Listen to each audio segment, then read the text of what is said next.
Good morning friends. English language के रीट 2020 के syllabus में आज अपना टॉपिक है एडजेक्टिव। तो चलिए शुरू करते हैं। सबसे पहले डेफिनेशन देखेंगे, एडजेक्टिव की डेफिनेशन। एडजेक्टिव क्या होता है? इसको हिंदी में बोलते हैं विशेषण, विच क्वालिफाई नाउन और प्रोनाउन। जो नाउन और प्रोनाउन के बारे में और ज़्यादा बताएं वो क्या है? एडजेक्टिव है। अब प्रकार भी देख लेते हैं। आगे क्या दिया हुआ है? एडजेक्टिव के प्रकार। तो काइंड्स ऑफ एडजेक्टिव में देखें, काइंड्स ऑफ एडजेक्टिव में पहला है प्रॉपर एडजेक्टिव, जो प्रॉपर नाउन से बनता है। जैसे इंडिया क्या है? प्रॉपर नाउन है, इससे क्या बना? Indian. Punjab Punjabi, Africa African, Rajasthan Rajasthani. ये क्या है? प्रॉपर नाउन से बनने वाले एडजेक्टिव है, वो क्या कहलाते हैं? प्रॉपर एडजेक्टिव हो जाएंगे। आगे देख लेते हैं 2 नंबर। आगे देखते हैं अपना दूसरा एडजेक्टिव है पॉजेसिव, जिससे अधिकार शो होते हैं। जैसे my, our, his, her, their, its, your. ये क्या चीज़ें हैं? पॉजेसिव है। ये क्या शो करते हैं? पोजेशन शो करते हैं। अब इन चीज़ों को अपन ने प्रोनाउन में भी पढ़ा था और ये एडजेक्टिव में भी है। इनका एक फंडा क्या है? नाउन से पहले अगर ये आते हैं ना तो ये एडजेक्टिव का कार्य करते हैं, और अगर अकेले कहीं यूज होते हैं नाउन की जगह तो ये प्रोनाउन है।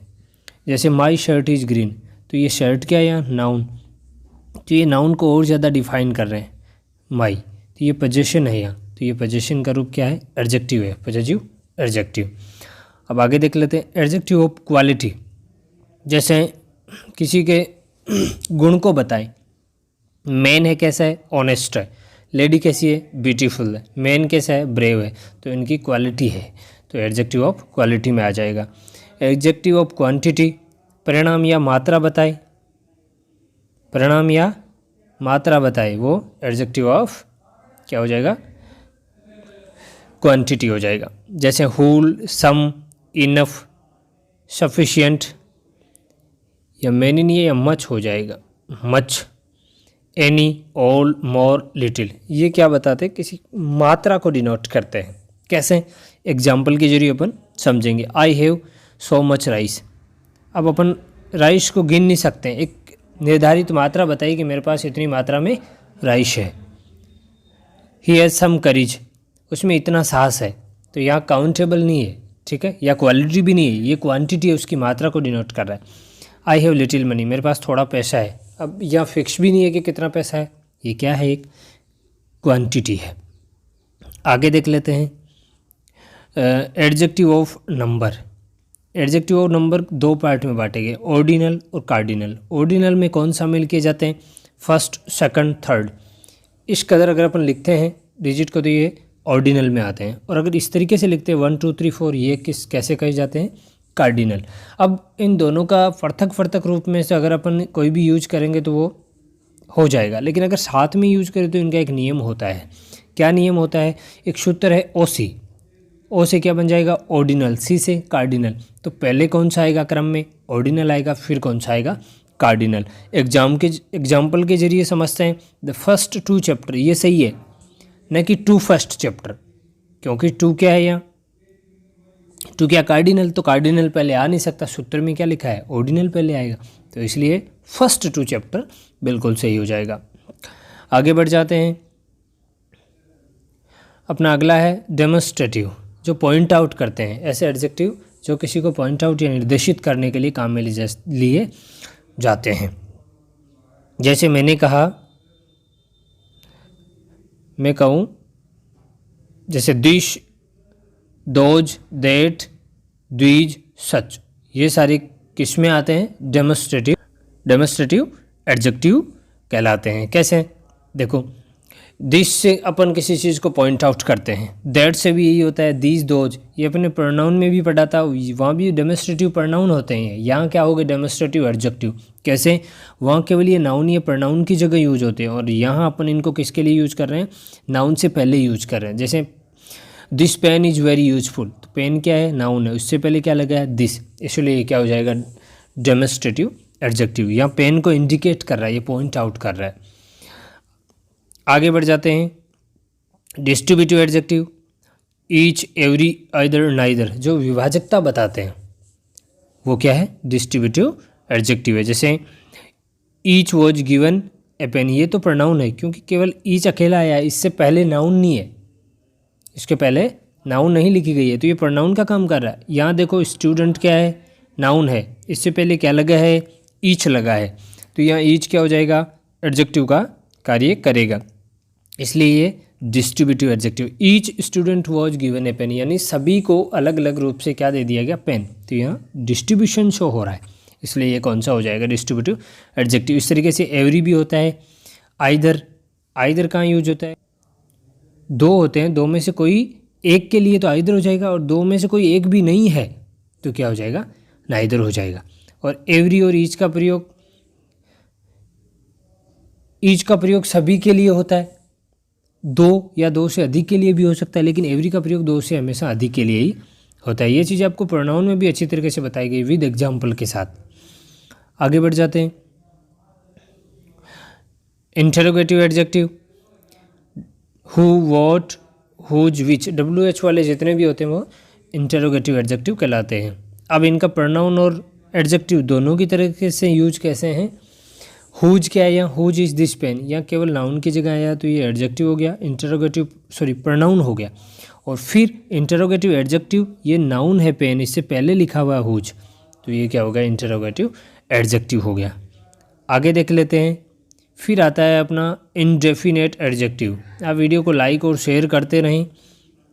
इनडेफिनेट एडजेक्टिव जो अनिश्चित होते हैं, जो किसी अनिश्चित चीज़ को शो करते हैं, जैसे मैं कहूँ सम, मैनी, अलॉट, फ्यू, मोस्ट, सम, मैनी, अलॉट, फ्यू, मोस्ट, ये किस में शामिल होते हैं, इनडेफिनेट एडजेक्टिव में। इनसे किसी निश्चित मात्रा का बोध नहीं होता, इनसे किसी निश्चित मात्रा का बोध नहीं होता। जैसे मैंने कहा a lot boys, a lot of boys, बहुत सारे लड़के। अब बहुत सारे में आपको ये पता नहीं चल रहा कि मैं 5 या 10 लड़के या किसी काउंटेबल नंबर की बात कर रहा हूँ, नहीं ना, तो ये किस में शामिल हो गए, indefinite. Some books are torn, पूरा सेंटेंस है, कुछ किताबें फटी हुई है। अब आप इससे ये अंदाज़ा नहीं लगा सकते कि 2 या 4 या 5 किताबें उनमें से फटी हुई है। मोस्ट बॉयज़ आर जेंटल, कुछ लड़के क्या है, भद्र है, यानी सुसज्जित लड़के हैं, या फिर जैसे कहें कि some most boys are gentle, इन जो जितने भी लड़के हैं उनमें से मैं ऐसे लड़कों को इंडिकेट कर रहा हूँ जो क्या है, सबसे अच्छे हैं, तो उनमें से काफ़ी कुछ लड़के अच्छे हैं। तो ये मोस्ट किसको डिनोट कर रहा है, इनडेफिनेट एडजेक्टिव को। आगे देख लेते हैं, एम्फेसाइजिंग एडजेक्टिव, जो किसी बात पे जोर दे, एम्फेसाइज करे, दबाव डाले, वो क्या है, एम्फेसाइज एडजेक्टिव है। कैसे हैं, ही हैज़ बुक, अब ये ही हैज़ बुक भी सही है, लेकिन ये ऑन लगा दिया, मतलब वह उसकी खुद की बुक है, उसके पास बुक है, या फिर उसके पास उसकी खुद की बुक है, तो जो ओवन वर्ड आया एम्फेसाइज कर रहा है इसको। जैसे मैंने कहा ही इज़ वेरी बॉय, तो ये भी सही है, ही इज़ बॉय भी सही है, ही इज़ बॉय भी सही है, इसका मतलब वह लड़का है। ही इज़ वेरी बॉय का मतलब है कि ये वही लड़का है। जैसे कोई काम में मैंने कहा तो ये तो वही लड़का है जिसको मैंने कल देखा था, तो यहाँ मैंने वेरी लगा दिया, इसको मतलब एम्फेसाइज कर दिया, तो ये जो एडजेक्टिव का कार्य करेगा कैसे हो जाएंगे, ऑन और वेरी, ये एम्फेसाइज एडजेक्टिव कहलाएंगे। आगे देख लेते हैं, देख लेते हैं एक्सक्लेमेटरी एडजेक्टिव, जो एक्सक्लेमेशन शो करते हैं, सडन फीलिंग बताते हैं।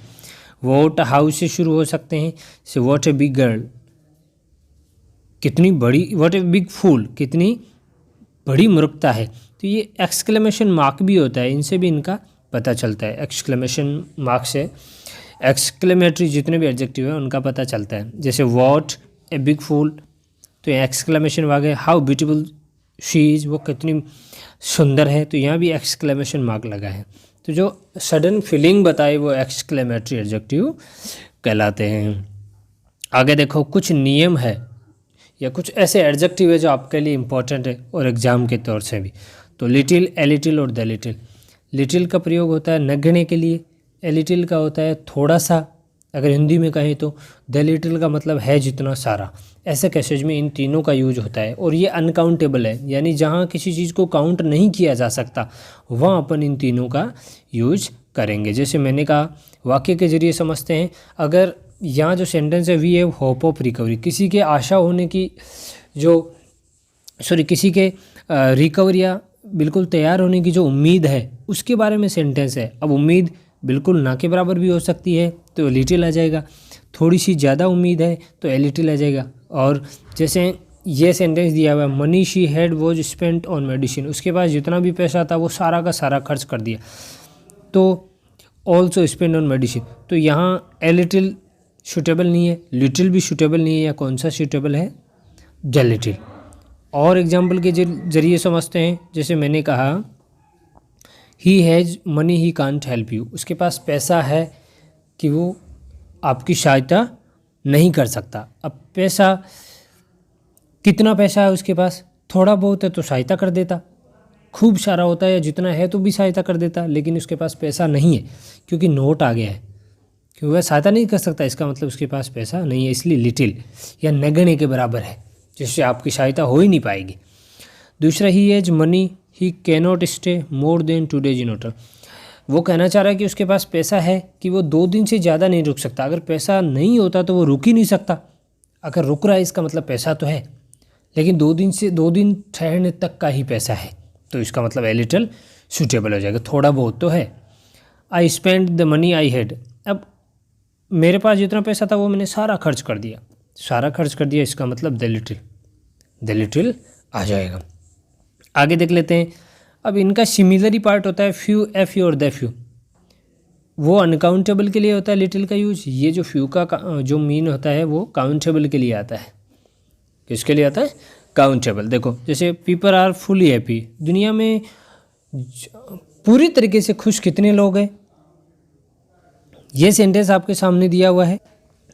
पूरी तरीके से कितने लोग खुश हैं, तो आप कहेंगे कि थोड़े बहुत लोग तो खुश हैं, नहीं है, जितने सारे ही खुश हैं, ये भी नहीं बैठेगा, ना के बराबर लोग ही पूरी तरीके से खुश है, तो फ्यू सबसे सूटेबल आंसर होगा।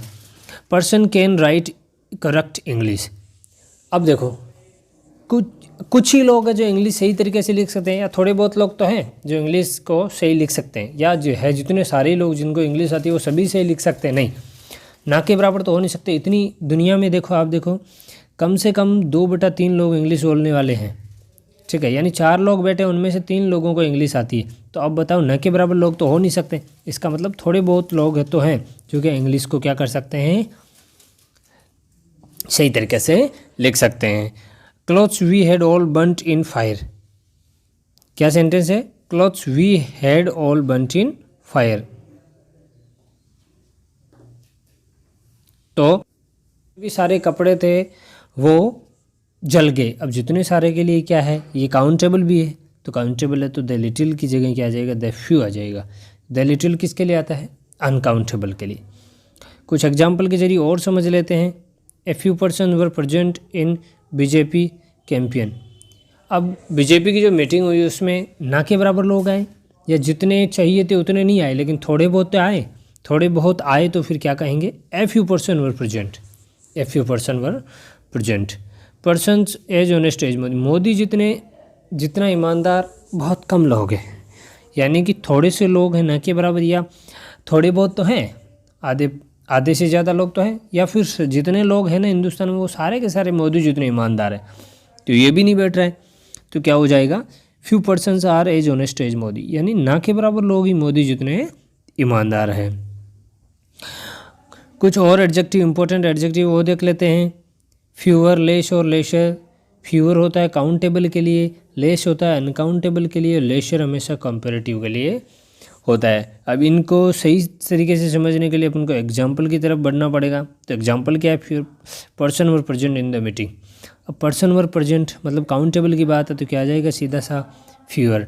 अब I have time for preparation, मेरे पास टाइम नहीं है किसके लिए, तैयारी करने के लिए, तो टाइम क्या है, अनकाउंटेबल है, तो सीधी सी बात क्या आ गई, अनकाउंटेबल के लिए लेस आ जाएगा। अब many speaker came to speak, अब जैसे किसी सभा की बात हो रही है, मैं कह रहा हूँ कि वहाँ जितने स्पीकर थे ना उससे उनमें से कई स्पीकर बोलने के लिए स्टेज पे आए, तो यहाँ मैं कंपैरिजन कर रहा हूँ ना, न बोलने वाले और बोलने वाले में से, तो फिर क्या हो गया, ये लेशर कंपेयर के लिए आ जाएगा। आगे बढ़ जाते हैं। अपना नियम नंबर नियम नंबर 5 क्या है? नियम नंबर 5 है अपना लेटर और लेटेस्ट, जिसमें ये स्पेलिंग वाले लेटर है LATER और एक दूसरे में LATTER। जो LATER है ये समय के संदर्भ में आएंगे लेटर और लेटेस्ट, और लेटर और लास्ट ये किसमें? ऑर्डर या क्रम के संदर्भ में आएंगे। जैसे ही विल कम लेटर, वो बाद में आएगा, तो बाद क्या है? समय को डिनोट करा, इसलिए LATER आएगा। He is the latest fashion. अब देखो लास्ट फैशन नहीं हो सकती, कोई फैशन अंतिम तो नहीं हो सकती, लेटेस्ट यानी हाल ही की फैशन समय के लिए क्या जाएगा? Latest. Between Ram and Shyam, दो के क्रम में द इज मोर इंटेलिजेंट। अब बाद आने वाला नहीं, बाद वाला, जो क्रम में बाद वाला है वो क्या है? ज़्यादा इंटेलिजेंट, LATTER हो जाएगा। Modi was the last PM from Gujarat. मैं कहूँ गुजरात की ओर से जो मोदी जी थे वो क्या थे? अंतिम क्या थे? प्राइम मिनिस्टर थे। तो ये क्रम बता रहा हूँ मैं कि पहला कौन था, दूसरे कौन थे, तीसरे कौन थे। ठीक है, तो ये क्या हो गया? यहाँ लास्ट आ जाएगा, न कि लेटेस्ट। आगे देख लेते हैं फार्दर और फर्दर। फार्दर का उपयोग दूरी के लिए होता है, फर्दर का उपयोग एडिशनल के अतिरिक्त या आगे की बात को बताने के लिए फर्दर का यूज होता है। मुंबई इज फ्रॉम अलवर, मुंबई अलवर से हैं। अब अतिरिक्त के लिए, एडिशनल के तो लिए नहीं यूज हो सकता ना, तो यहाँ क्या हो जाएगा? फार्दर यानी दूरी के लिए, यानी मुंबई क्या है? अलवर से दूर है। नो एक्शन इज रिक्वायर्ड, मैंने कहा कोई भी आगे की कार्यवाही करने की ज़रूरत नहीं है, तो दूरी का सेंस तो नहीं हो रहा है, तो किसका हो रहा है? अतिरिक्त का, एडिशनल का, तो क्या हो जाएगा? फर्दर हो जाएगा।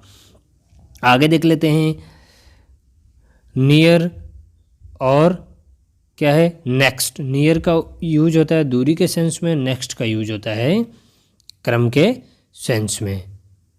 तो देख लेते हैं।